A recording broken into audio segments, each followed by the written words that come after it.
बच्चों, स्वागत है आप सभी का अपना नीट यूट्यूब चैनल पे। यहाँ पे हम लोग biology 90 most important topic discuss कर रहे हैं नीट 2026 के लिए। ठीक है, ये वो 90 मोस्ट इंपॉर्टेंट टॉपिक है जहाँ से हर साल सवाल पूछा जाता है। ये बात आपको ध्यान रखना है। ठीक है, नीट 2026 एग्जाम से पहले आपको बायोलॉजी के ये 90 मोस्ट इंपॉर्टेंट टॉपिक करके ही जाना है, क्योंकि यहाँ से मैक्सिमम नंबर ऑफ सवाल पूछे जाते हैं। ये बात आपको ध्यान रखना है। ठीक है, और ये बहुत ही इंपॉर्टेंट टॉपिक है। ये बात आपको ध्यान रखना है। ठीक है, क्योंकि यहाँ से हर साल सवाल पूछा जाता है। ये बात आपको ध्यान रखना है। क्लियर है? तो आज यहाँ पे हम लोग बायोलॉजी 90 मोस्ट इंपॉर्टेंट टॉपिक में टॉपिक नंबर 4 डिस्कस करेंगे, 5 किंगडम सिस्टम ऑफ क्लासिफिकेशन। ये बात आपको ध्यान रखना है। ठीक है, 5 किंगडम सिस्टम ऑफ क्लासिफिकेशन के बारे में बात करते हैं। तो 5 किंगडम सिस्टम ऑफ क्लासिफिकेशन में सबसे पहला पॉइंट आपको ध्यान रखना है कि 5 kingdom system of classification was given by R.H. Whittaker in 1969। ठीक है, यानी कि कहने का मतलब ये है कि 5 किंगडम सिस्टम ऑफ क्लासिफिकेशन को R.H. विटेकर के द्वारा दिया गया 1969 में। ठीक है, ये इंपॉर्टेंट आपको याद रखना है। ठीक है, यहाँ से आपसे दो तरह के सवाल यहाँ से आपसे पूछे जाएंगे। ठीक है, पहला आपसे पूछेगा कि भाई 5 किंगडम सिस्टम ऑफ क्लासिफिकेशन को किसने दिया, तो आपको आंसर करना है R.H. विटेकर। दूसरा आपसे सवाल पूछा जाएगा कि 5 किंगडम सिस्टम ऑफ क्लासिफिकेशन को R.H. विटेकर कब दिया, तो आपको आंसर करना 1969 में। ठीक है, और ये सब बातें आपको तब समझ में आएगा जब आप क्वेश्चन का प्रैक्टिस करेंगे। ये बात आपको ध्यान रखना है। ठीक है, दूसरा बात आपको ध्यान रखना है कि 5 किंगडम सिस्टम ऑफ क्लासिफिकेशन में दूसरी बात आपको ध्यान रखना है कि R.H. Whittaker 5 kingdom system of classification में उन्होंने एक नया किंगडम को क्रिएट किया और उस किंगडम का नाम रखा किंगडम फंजाई। ठीक है, और किंगडम फंजाई के अंदर जितने भी फंजाई थे सबको प्लेस कर दिया। ये बात आपको ध्यान रखना है। ठीक है, 5 किंगडम सिस्टम पहले से 5 किंगडम सिस्टम ऑफ क्लासिफिकेशन के पहले जितने भी क्लासिफिकेशन सिस्टम थे, 2 kingdom system, 3 kingdom system, 4 kingdom system, वहाँ पे फंजाई को सेपरेट किंगडम में नहीं रखा गया था। ठीक है, फंजाई को किंगडम प्लांटी के अंदर ही रखा गया था। ये बात आपको ध्यान रखना है। क्लियर है? तो ये हो गया।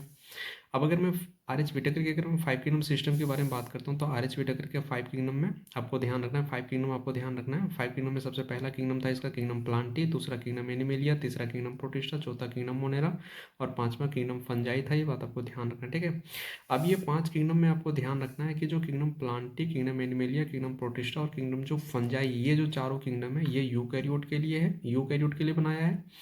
और जो किंगडम मोनेरा है वो प्रोकैरियोटिक ऑर्गेनिज्म के लिए बनाया था। ये बात आपको ध्यान रखना है। कहने का मतलब ये है कि किंगडम प्लांटी, एनिमेलिया, प्रोटिस्टा और फंजाई के अंदर यूकैरियोटिक ऑर्गेनिज्म को रखा गया है और किंगडम मोनेरा के अंदर प्रोकैरियोटिक ऑर्गेनिज्म को रखा गया है। ये बात आपको ध्यान रखना है। क्लियर है? अब आपको ध्यान रखना है। ठीक है, अब अगला पॉइंट आपको ध्यान रखना है कि R H Whittaker used 5 criteria for 5 kingdom system of classification. कहने का मतलब ये है कि R.H. Whittaker 5 kingdom system of classification को बनाने के लिए 5 क्राइटेरिया का यूज किया था, मतलब 5 बेसिस यूज किया था, 5 कसौटी यूज किया था। फॉर एग्जाम्पल जैसे अगर मैं बात करता हूँ एरिस्टोटल के बारे में बात करता हूँ। ठीक है, तो एरिस्टोटल के बारे में बात करता हूँ तो एरिस्टोटल प्लांट की अगर बात करता हूँ तो एरिस्टोटल प्लांट को 3 ग्रुप में क्लासिफाई किया था। ठीक है, ट्री, श्रब्स और हर्ब्स में। ठीक है, किस बेसिस पे? सिंपल मार्फोलॉजिकल कैरेक्टर के आधार पे। उसी तरह से R.H. Whittaker 5 kingdom system of classification को बनाने के लिए 5 क्राइटेरिया का यूज किया था। कितने क्राइटेरिया भाई? 5 क्राइटेरिया का यूज किया था। ये आपको याद रखना पड़ेगा, जिसमें से पहला क्राइटेरिया था रिप्रोडक्शन, कि भाई ऑर्गेनिज्म में या सेक्सुअल रिप्रोडक्शन है या सेक्सुअल रिप्रोडक्शन है। दूसरा सेल स्ट्रक्चर का उन्होंने यूज किया था। तीसरा मोड ऑफ न्यूट्रिशन का यूज किया था कि भाई ऑटोट्रॉफिक या हेटरोट्रॉफिक। चौथा बॉडी ऑर्गेनाइजेशन का यूज किया था, मल्टीसेलर या यूनिसेलर। ठीक है, और पांचवा फाइलोजेनेटिक रिलेशनशिप का यूज किया था।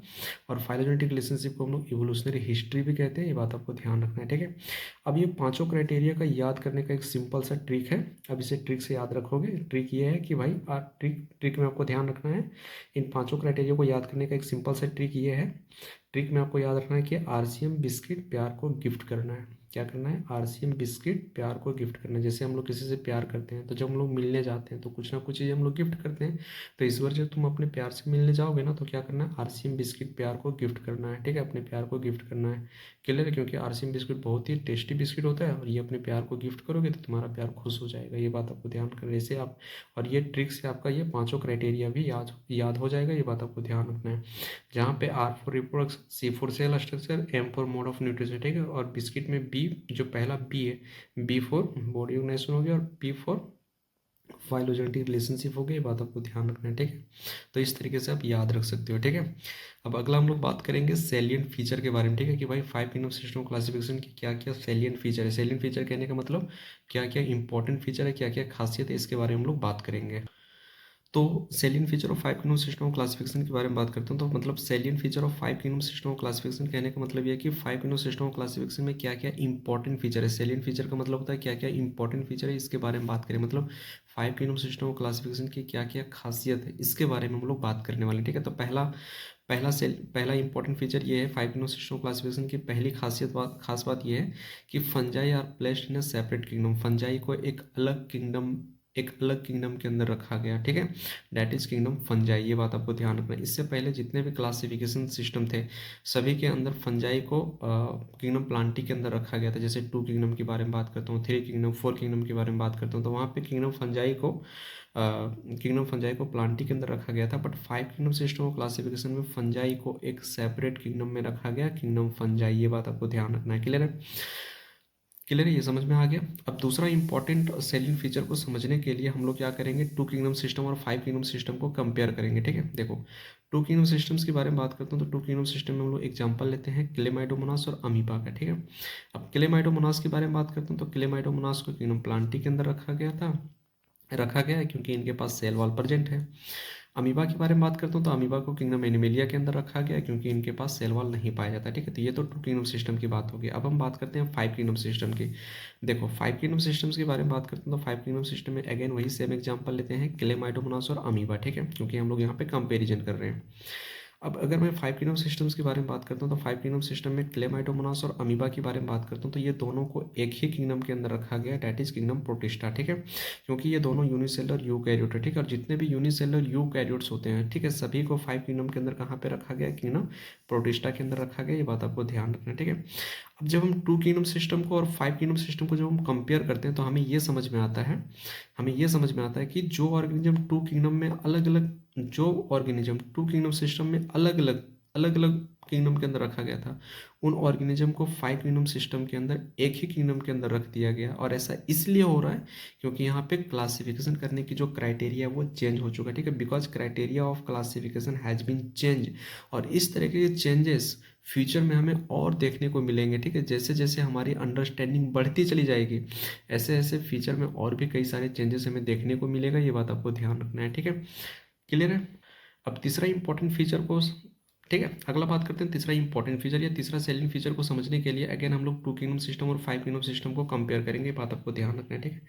2 किंगडम सिस्टम्स के बारे में बात करते हैं तो 2 किंगडम सिस्टम में हम लोग एग्जांपल लेते हैं क्लेमाइडोमोनास और यूलोथ्रिक्स का। ये बात आपको ध्यान रखना है, ठीक है।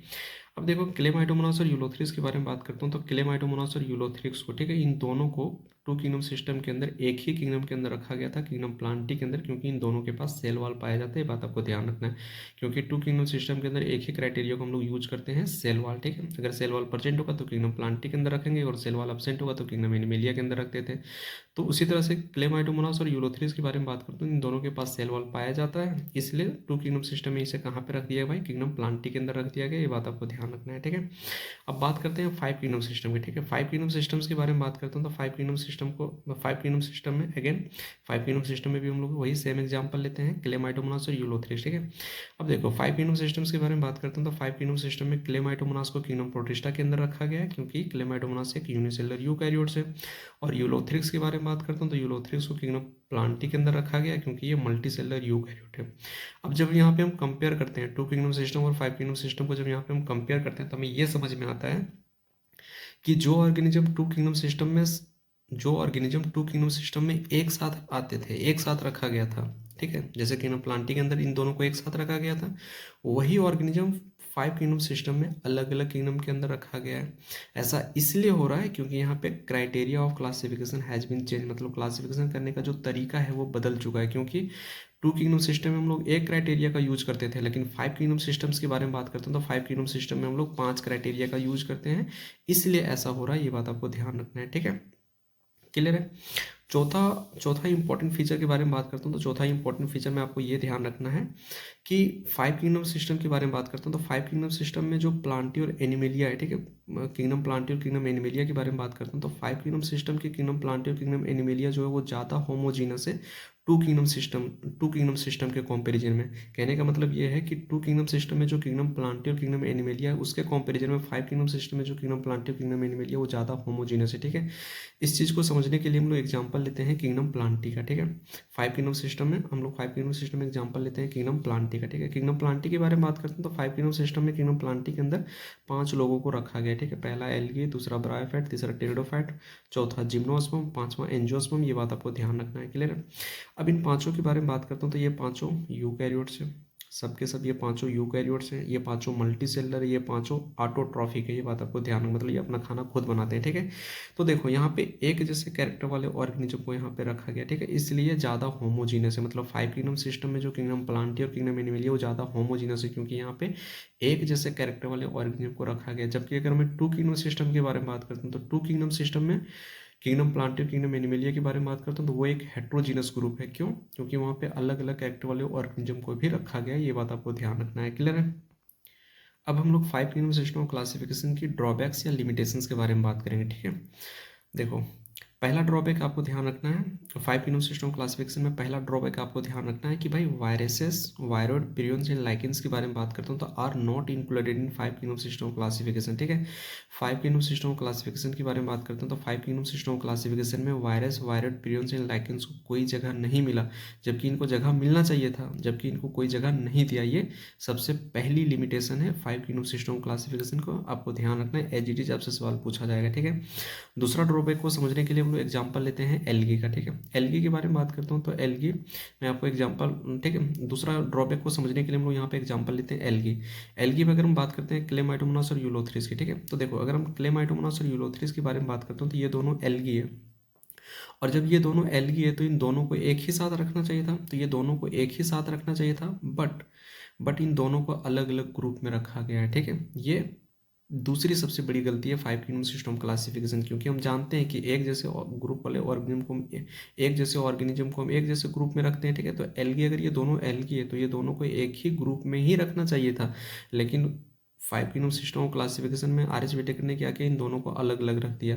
क्लेमाइडोमोनास को किंगडम प्रोटिस्टा के अंदर रख दिया क्योंकि ये यूनिसेलुलर यूकैरियोट था, और यूलोथ्रिस को किंगडम प्लांटी के अंदर रखा क्योंकि ये मल्टी सेलुलर यूकैरियोट था। ये बात आपको ध्यान रखना है, ठीक है। जबकि ऐसा नहीं होना चाहिए था। एनसीईआरटी कहता है कि ऐसा नहीं होना चाहिए था। जब ये दोनों एल्गी तो दोनों को एक ही साथ रखना चाहिए था, बट ऐसा नहीं किया, तो ये दूसरा उसकी सबसे बड़ी लिमिटेशन है। ये बात आपको ध्यान रखना है, ठीक है।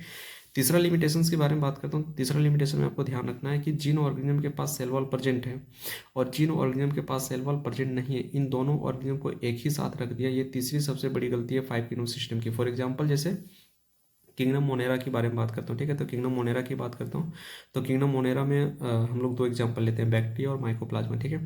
बैक्टीरिया के बारे में बात करता हूँ तो बैक्टीरिया के पास सेल वॉल पाया जाता है, और माइकोप्लाज्मा के बारे में बात करता हूँ तो माइकोप्लाज्मा के पास सेल वॉल नहीं पाया जाता है, ठीक है। अब देखो, सेल वॉल प्रेजेंट है तो ये एक अलग कैरेक्टर है, और सेल वॉल का अब्सेंट मतलब प्रेजेंट नहीं है तो ये एक अलग कैरेक्टर है। और ये दो अलग अलग कैरेक्टर वाले ऑर्गेनिज्म को एक ही ग्रुप के अंदर रख दिया, ये तीसरी सबसे बड़ी गलती है। क्योंकि हम जानते हैं कि क्लासिफिकेशन में हम जानते हैं कि एक ग्रुप के अंदर एक जैसे कैरेक्टर वाले ऑर्गेनिज्म को रखते हैं, बट यहाँ पे अलग अलग कैरेक्टर वाले ऑर्गेनिज्म को एक ही ग्रुप के अंदर रख दिया गया है। ये तीसरी सबसे बड़ी गलती है, ठीक है। एक और एग्जांपल लेते हैं किंगडम प्रोटिस्टा, ठीक है। किंगडम प्रोटिस्टा के बारे में बात करता हूँ तो किंगडम प्रोटिस्टा में एग्जाम्पल लेते हैं अमीबा, पैरामीशियम, और दूसरा एग्जाम्पल लेते हैं क्लेमाइडोमोनास और क्लोरेला, ठीक है। देखो, अमीबा और पैरामीशियम के बारे में बात करते हैं, इनके पास सेल वॉल नहीं पाया जाता है, और क्लेमाइडोमोनास और क्लोरेला के पास सेल वॉल पाया जाता है। अब ये दोनों अलग अलग कैरेक्टर हो गया, एक के पास सेल वॉल है, एक के पास सेल वॉल नहीं है, तो ये दो अलग अलग कैरेक्टर वाले ऑर्गेनिज्म हो गया।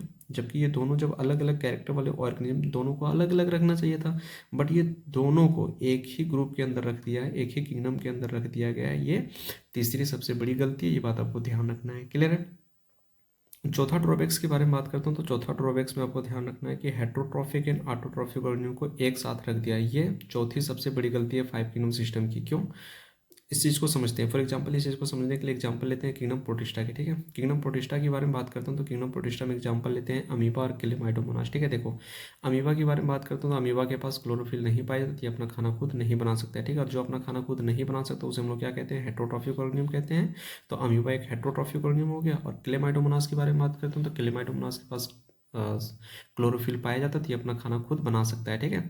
तो जो अपना खाना खुद बनाता है उसे हम लोग ऑटोट्रॉफिक कहते हैं। अब देखो, अब अमीबा हेट्रोट्रॉफिक है और क्लेमाइडोमोनास ऑटोट्रॉफिक, ये दो अलग अलग कैरेक्टर हो गया। अब दो अलग अलग कैरेक्टर वाले ऑर्गेनिज्म को अलग अलग ग्रुप में रखना चाहिए था, बट इन दोनों को क्या किया, बट ये दोनों अलग अलग कैरेक्टर वाले ऑर्गेनिज्म को एक ही किंगडम के अंदर रख दिया, किंगडम प्रोटिस्टा। ये चौथी सबसे बड़ी गलती है फाइव किंगडम सिस्टम क्लासिफिकेशन की। हम लोग जानते हैं क्लासिफिकेशन सिस्टम में कि भाई एक ग्रुप के अंदर एक जैसे कैरेक्टर वाले ऑर्गेनिज्म को रखते हैं, बट ऐसा इन्होंने नहीं किया, ठीक है। और आने वाला समय के बारे में बात करता हूँ, तो आने वाला समय में सबसे ज़्यादा जो चेंजेस आपको देखने को मिलेगा वो किंगडम प्रोटिस्टा के अंदर देखने को मिलेगा, क्योंकि किंगडम प्रोटिस्टा के अंदर ही सबसे ज़्यादा गलती हुआ है, ये बात आपको ध्यान रखना है, ठीक है। तो ये आपका five kingdom system of classification complete होता है, ठीक है। ये एक इंपॉर्टेंट टॉपिक है, आपको रिवाइज करके ही एग्जाम में जाना, ये बात आपको ध्यान रखना है, ठीक है। अब अगर ये वीडियो आपको अच्छा लगता है तो लाइक करना, और बहुत अच्छा लगता है तो कमेंट करना दोस्त। फिर मिलते हैं किसी नेक्स्ट टॉपिक के साथ में, तब तक के लिए बाय बच्चों।